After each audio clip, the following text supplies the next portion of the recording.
यीशु मसीह के ज़िंदा और जलाली नाम में आप सबों को जय मसीह की।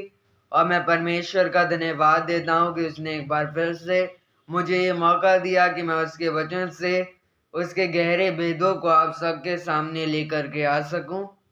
और सच में ये परमेश्वर का अनुग्रह है, मेरी कोई योग्यता नहीं है कि मैं आपके सामने उसके वचन को पेश कर सकूं, पर वह वही दयालु प्रभु है जिसने मुझे ये मौका दिया है कि मैं आप सबके बीच में उसके वचन को जो है वो लेकर कर आ सकूं।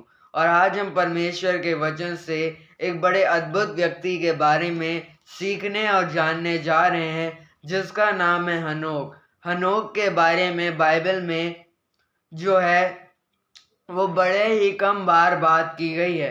हनोक के बारे में बाइबल में सिर्फ कुछ सीमित आयतें हैं, कुछ सीमित वचन हैं, और हनोक के बारे में कोई डिटेलिंग बाइबल में नहीं दी गई है। हमें ये पता है हनोक कितने वह जीवित रहा, उसके माता पिता कौन थे, पर उसके अलावा उसकी ज़्यादा डिटेल्स बाइबल में हमें प्रोवाइड नहीं की गई हैं। पर परमेश्वर का धन्यवाद हो कि जितनी भी हनोक के बारे में हमें बाइबल से जानकारी प्राप्त होती है, उस जानकारी के आधार पर हम उसके पूरे जीवन को जान जाते हैं। हालेलुया। सोचिए, परमेश्वर इतना महान है कि वो सिर्फ कुछ आयतों के द्वारा, कुछ जो है वो वचनों के द्वारा एक व्यक्ति का पूरा जीवन हमारे सामने खोल करके रख देता है। हालेलुया। हम हनोक का पहला जिक्र कहाँ पढ़ते हैं? पैदाइश की किताब में, उत्पत्ति की किताब में हनोक का पहली बार जिक्र किया जाता है। उत्पत्ति अध्याय 5 में, आदम की वंशावली में। और ये पहली बार था जब हनोक का जिक्र किया गया बाइबल के अंदर। और बाइबल के अंदर हम पढ़ते हैं कि हनोक जो है वो परमेश्वर के साथ चलने वाला व्यक्ति था। देखिए यहाँ पर क्या लिखा है, उत्पत्ति अध्याय 5 और वचन 24। हनोक परमेश्वर के साथ साथ चलता रहा, फिर वह लोप हो गया क्योंकि परमेश्वर ने उसे उठा लिया। और यहाँ पर हम एक बड़ी ही अद्भुत बात हनोक के बारे में पढ़ते हैं कि हनोक एक ऐसा अद्भुत व्यक्ति था जिसने कभी भी मौत को नहीं देखा। उसे कभी भी ये शारीरिक मौत फेस नहीं करनी पड़ी। हम देखते हैं हमारे जीवन में एक साइकिल को हम देखते हैं, हम पैदा होते हैं, हम जो है वो बूढ़े होते हैं और फिर मर जाते हैं, पर हनोक ने कभी भी मौत को नहीं देखा। बाइबल में कुछ ऐसे व्यक्तियों के बारे में जिक्र किया गया है जिनने मौत को नहीं देखा, और उनमें से प्रथम व्यक्ति हनोक ही है। हनोक ही वो पहला व्यक्ति है जिसने कभी भी मौत को नहीं देखा। और हनोक के बारे में ये बड़ी ही अद्भुत बात है कि उसमें ऐसा आखिरकार खास था क्या जो परमेश्वर ने उसे उसकी मृत्यु के पहले ही जीवित स्वर्ग में उठा लिया था। इसी बात को हम समझने जा रहे हैं। एक बार फिर से हम उत्पत्ति अध्याय 5 और उसकी 24 आयत को पढ़ लेते हैं। हनोक परमेश्वर के साथ साथ चलता रहा, फिर वह लोप हो गया क्योंकि परमेश्वर ने उसे उठा लिया, अर्थात जीवित उठा लिया। यहाँ पर हम पढ़ते हैं कि हनोक परमेश्वर के साथ साथ चलता रहा, परमेश्वर की मर्जी को अपने जीवन में पूरा करता रहा। इसी वजह से परमेश्वर ने उसे जिंदा ही उठा लिया।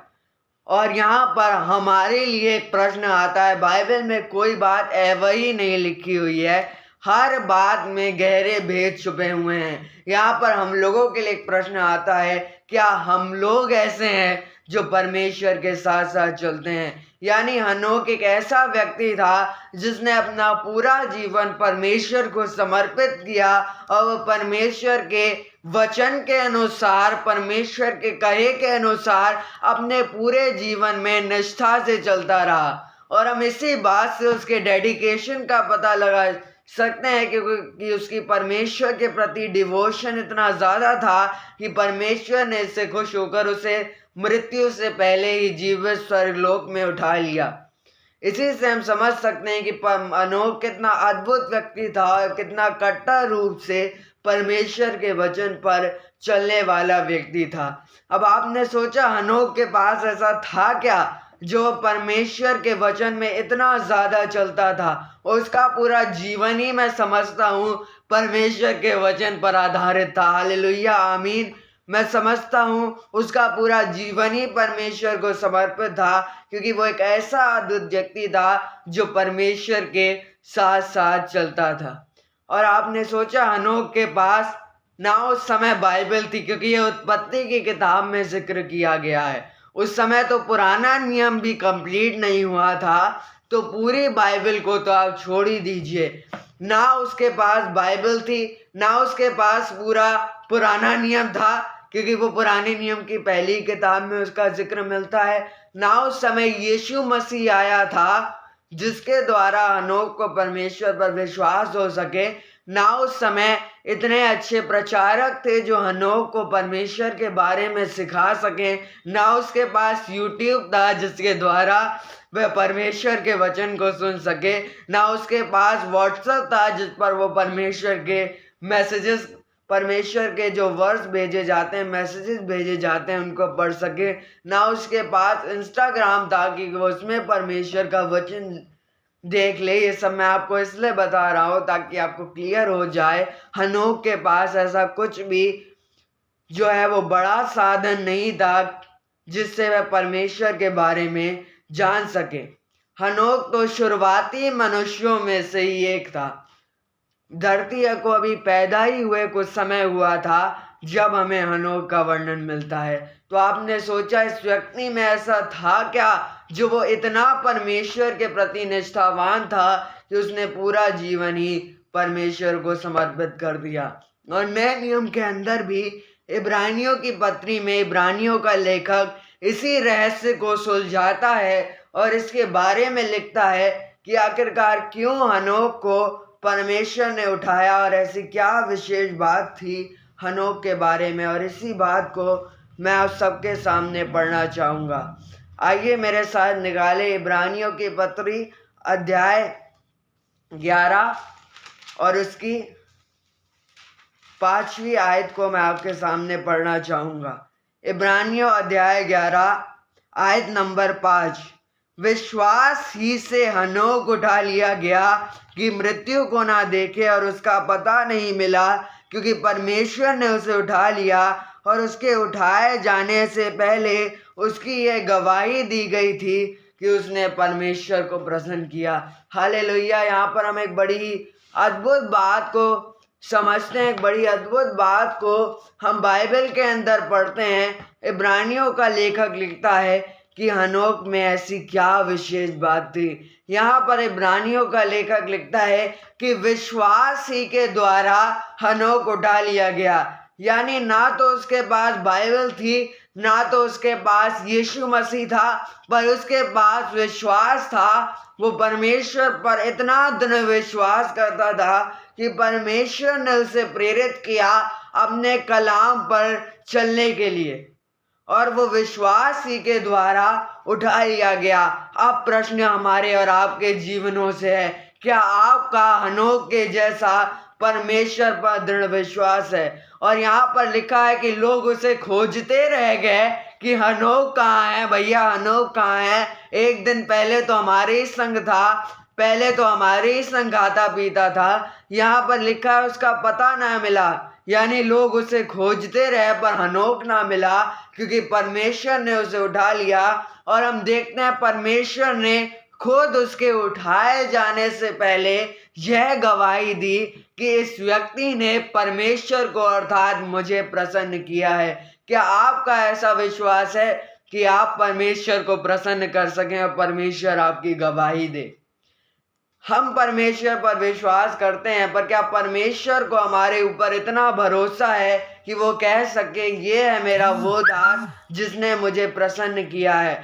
क्या सोचिए, ये बात परमेश्वर आपके जीवन में कह सकता है कि हाँ एनोश ने, हाँ इस भाई ने, इस सिस्टर ने मुझे प्रसन्न किया है?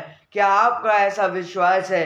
याद रखिए, केवल और केवल परमेश्वर पर सिर्फ और सिर्फ झूठा विश्वास धरने से कुछ नहीं होता। यदि आप सच में विश्वास करते हैं तो आप हनोक की तरह ही परमेश्वर को प्रसन्न करने पाएंगे उसके साथ चलकर। परमेश्वर इस बात से प्रसन्न होता है कि हम उसके लिए अपने जीवन को जिएं, और उसने परमेश्वर को प्रसन्न किया। और इसी अध्याय में लेखक ये भी लिखता है कि विश्वास के बिना उसे खुश करना, उसे प्रसन्न करना अनहोना सा है। यानी हनोक ने अपने विश्वास के द्वारा ही परमेश्वर को प्रसन्न किया, और अपने विश्वास के द्वारा ही उसे ये प्रेरणा मिली कि वह परमेश्वर के साथ चले और परमेश्वर के अनुसार अपने जीवन को बिताएं। अब हमारे जीवनों के आगे क्वेश्चन मार्क लग जाता है, क्या हम हनोक के जैसे हैं जो परमेश्वर पर इतना विश्वास करें कि उसके साथ चलने पाएं। आज बहुत सारे लोग चर्च भी जाते हैं, मीटिंग्स भी अटेंड करते हैं, पर परमेश्वर के साथ चलने वाले व्यक्ति आप नहीं हैं। मैं आपको एक लाइन बोलना चाहता हूँ, यदि आप खुदा के साथ चलने वाले व्यक्ति नहीं हैं तो इसका सीधा सीधा मतलब ये है कि आपने खुदा पर अभी तक अपना ईमान को धरा ही नहीं है, विश्वास किया ही नहीं है। यदि आप सचमुच, जो बहुत सारे लोग बिलीवर्स अपने आप को कहते हैं, उनसे मेरा सवाल है, ये सवाल आपको थोड़ा जो है वो दुखी कर सकता है, पर मैं तो बोलूँगा कि अगर आप सही में अपने आप को बिलीवर, अपोस्टल, डिसाइपल कहते हैं तो क्या हमारे जीवनों से क्वेश्चन है, क्या तुम खुदा को प्रसन्न कर रहे हो? क्या आप परमेश्वर को प्रसन्न कर रहे हैं? हम आसानी से बोल तो देते हैं कि we are the devoted followers of Jesus Christ, a believer, a Christian. हम ऐसे शब्दों को बोल तो देते हैं, पर क्या सच में आप बिलीवर हो? क्या आपका विश्वास हनोक की तरह है कि आप परमेश्वर के साथ चलो? बहुत सारे लोग चर्च में तो खुदा के साथ चलेंगे, पर चर्च के बाहर मंडे टू सैटरडे उनका जीवन देखो, बिल्कुल अलग प्राणी। संडे को आएंगे हालेलुया, और बाहर निकलेंगे चर्च से गालियां शुरू। क्या सोचिए, ये परमेश्वर पर विश्वास धरना है? परमेश्वर पर विश्वास धरने का पहला चिन्ह ये होता है कि अब आप परमेश्वर के लिए जीना शुरू करोगे, अब आप परमेश्वर के लिए अपनी जिंदगी को जियोगे, क्योंकि आप सचमुच उस पर विश्वास करते हो। यदि आप सचमुच इस कलामे पाक पे, किताबे मुकद्दस पर, इस बाइबल पर भरोसा रखते हो, तो मुझे विश्वास है कि ये बाइबल को आप जो है वो सिर्फ पढ़ोगे ही नहीं, बल्कि अपने जीवनों में भी लागू करोगे। परमेश्वर पर विश्वास का पहला प्रमाण ये है कि लोगों को दिखना चाहिए कि इसने परमेश्वर को प्रसन्न किया। हनोक के बारे में बात ही ऐसी थी कि वो खुदा के साथ चलता था और लोग उसके द्वारा आशीषित होते थे, और वो परमेश्वर को प्रसन्न करने वाला एक व्यक्ति था। उसने अपने चाल चलन से परमेश्वर को प्रसन्न किया था, और यही वजह थी कि परमेश्वर ने उसे जीवन और मरण के चक्र में से मुक्त कर कर अपने पास बुला लिया था।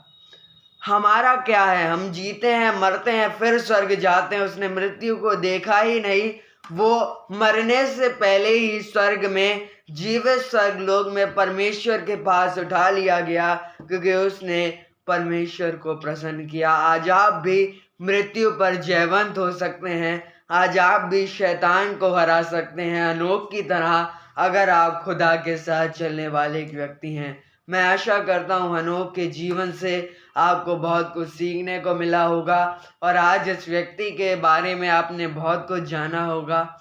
ऐसे ही बिब्लिकल वीडियोस को देखने के लिए हमारे चैनल के साथ जुड़े रहिए, और अब हम प्रार्थना कर कर आज के संदेश को समाप्त करना चाहेंगे। आइए हम दुआ करें। धन्यवाद, धन्यवाद, धन्यवाद सारी आशीषों के देने वाले खुदा, हम तुझसे दुआ करते हैं कि परमेश्वर हनोक की तरह हमारे जीवनों को बना। आज जितने भी लोग इस वीडियो को देख रहे हैं, वो सिर्फ खुदा के वचन पर खुदावन पढ़ने वाले नहीं, बल्कि उस वचन के अनुसार अपने जीवनों को बिताने वाले हो सकें, और आज हमारा जीवन हनोक की तरह बना। परमेश्वर, इस विनती को पिता, पुत्र और पवित्र आत्मा के नाम से मांगता हूँ, आमीन। परमेश्वर आप सबों को बहुत आशीष दे, इस कलाम के द्वारा ब्लेस करें। इस मैसेज को औरों के साथ ज़रूर शेयर करें, और हमारे चैनल से जुड़े रहने के लिए हमारे चैनल को ज़रूर सब्सक्राइब करें। हालेलुया, प्रेज द लॉर्ड, आमीन। आप सबों को जय मसीह।